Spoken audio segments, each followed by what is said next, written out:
Thank you to Elaine, Megan, Denise for their comments and the opportunity to share a few of my thoughts today on this idea of juggling act, living your values in the workplace.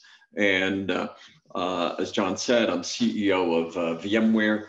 VMware now, 11 billion or so, 33,000 employees, software company living in the highly liberal, and sometimes I view a CEO of a Silicon Valley software company as a pretty rare breed of human, but also one that I found extraordinarily successful. And as John says, I think of VMware as my church, right? The people, the families, the individuals that are part of it, that's the sovereign responsibility that God has given me.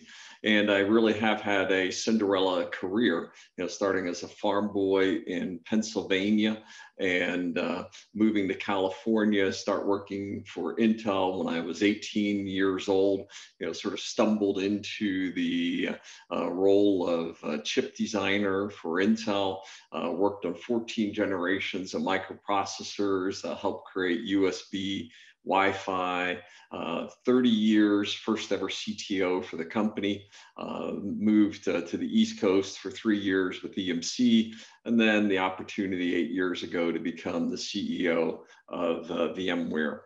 But early in my career, and I was just a few months at Intel, I had come to Christ when I moved to the West Coast.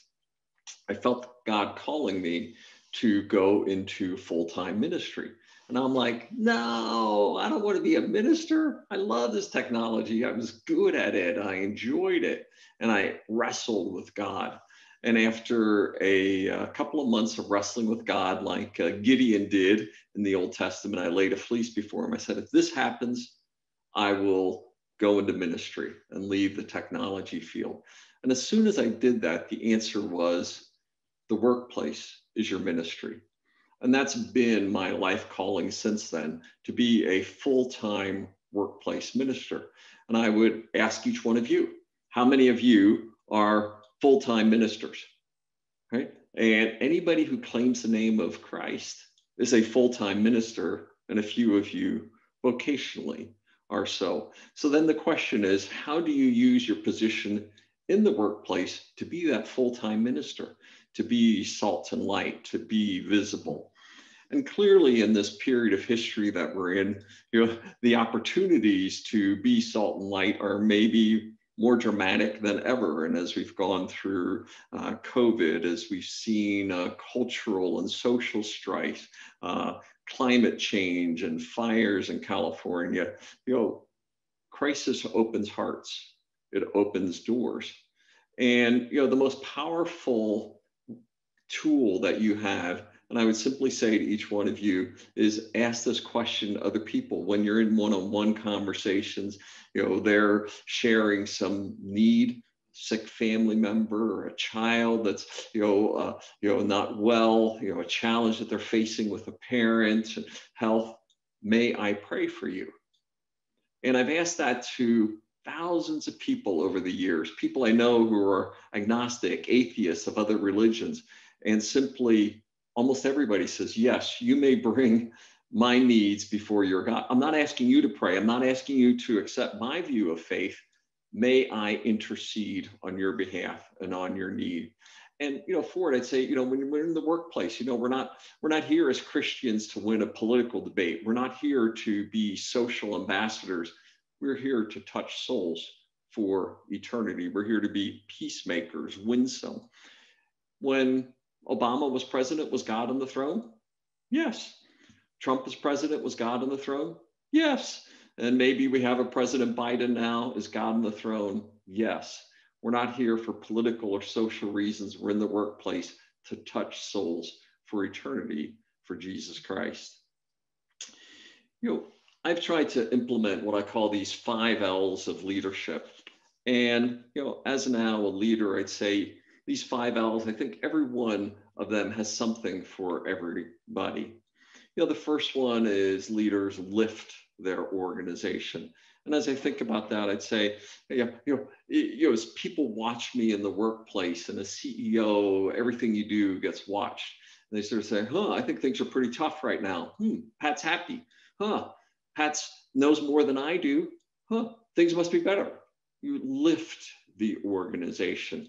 And I love this phrase from Ray Johnston from Bayside Church up in Sacramento. I must be encouraged so I can be an encouragement. A Christian should lift the organization. A leader should lift the organization. Second, I like to say we want to make new mistakes, right? We want to be learners. We want to be able to be transparent and open, and the mistakes that are made, be able to talk about them, be able to reflect on them. Leaders build learning organizations. Third, leaders link. We build teams. And, one of the powerful things that I've seen as a very visible Christian leader is I'm very transparent about my faith, but I'm also very curious, inquisitive about other faiths. What's that Diwali celebration about anyway? Tell me about it. And the more I inquire about other faiths, other perspectives, the more opportunity I have to talk about my own, right? And leaders listen. God gave us 2 ears, 1 mouth, use them in proportion. I don't know if you've ever heard the phrase hippo, the highest paid person's opinion.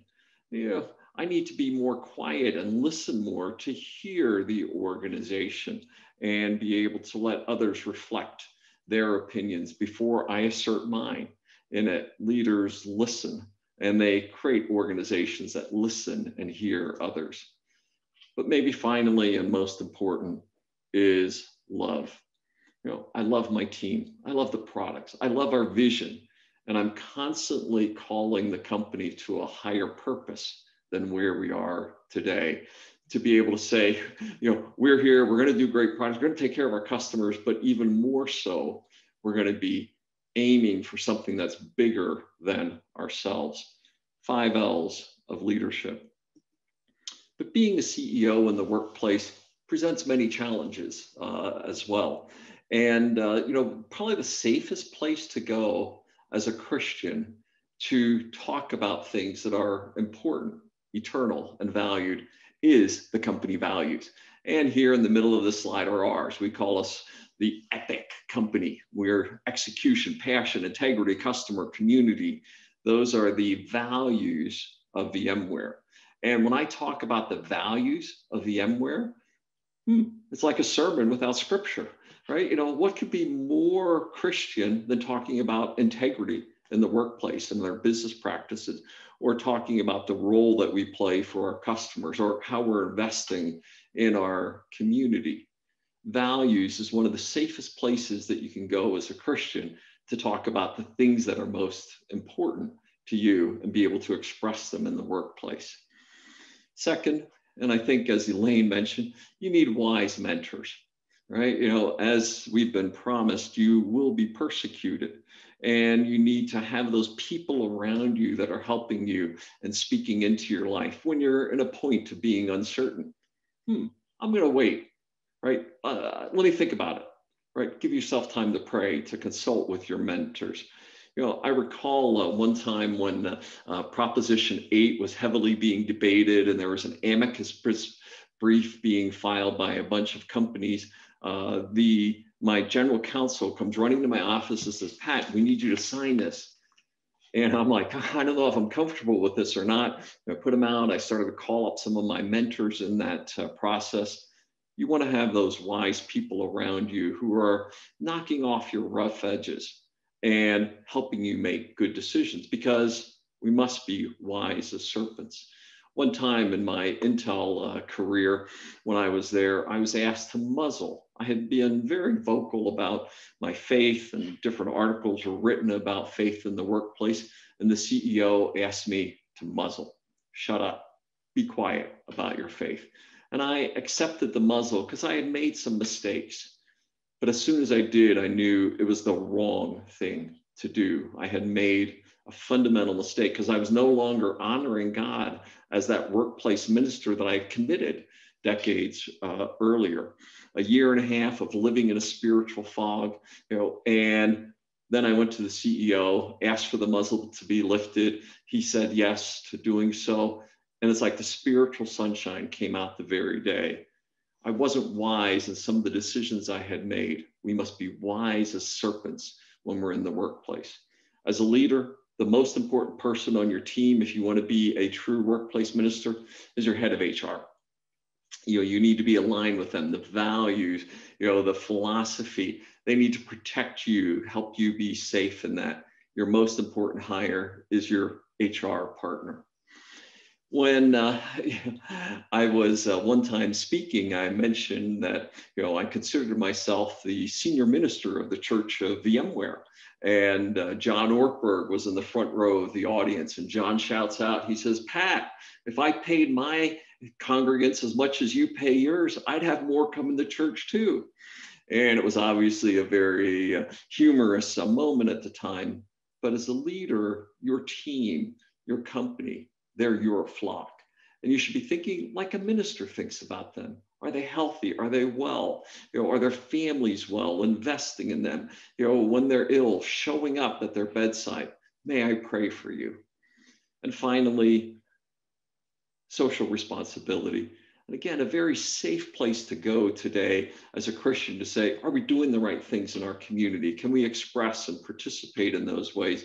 And clearly, businesses today see this need for a higher purpose from what they do themselves. So hopefully these are some thoughts that maybe each one of you can see yourself through and how you can further refine your position in the workplace. John mentioned this idea of TBC. One of the challenges I would give to each one of you is start your eternal legacy now. Don't wait till you're retired. Don't wait, to some point in the future. What are you investing in today that helps you define the next decade or 2 decades? Also, your workplace position is a platform for your ministry. It gives you opportunity to convene, to lead, to invest in.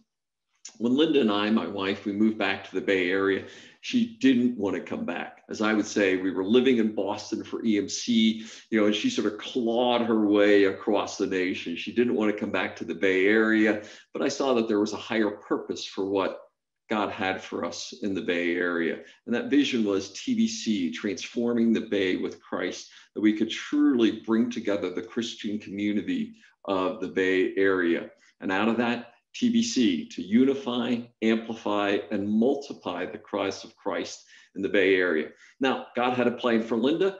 She now has number 8 grandbaby, and they're all in the Bay Area here, right? So she's a pretty happy Grammy in the Bay Area. I have a great job at VMware, but even more, God is using it for a higher purpose. Use your position in the workplace for higher purpose as well. It's a platform for your leadership. And finally, I'd end on this passage from Luke. For everyone to whom much is given, much will be required. Do you want to have much given? And I ask that because this verse in 2 parts. If you want to have much given, God says you must have character. You must be living in godliness. But then the promises are that you then must live in faithfulness and truth. To whom much is given, much will be required. Thank you very much. Back to you, John.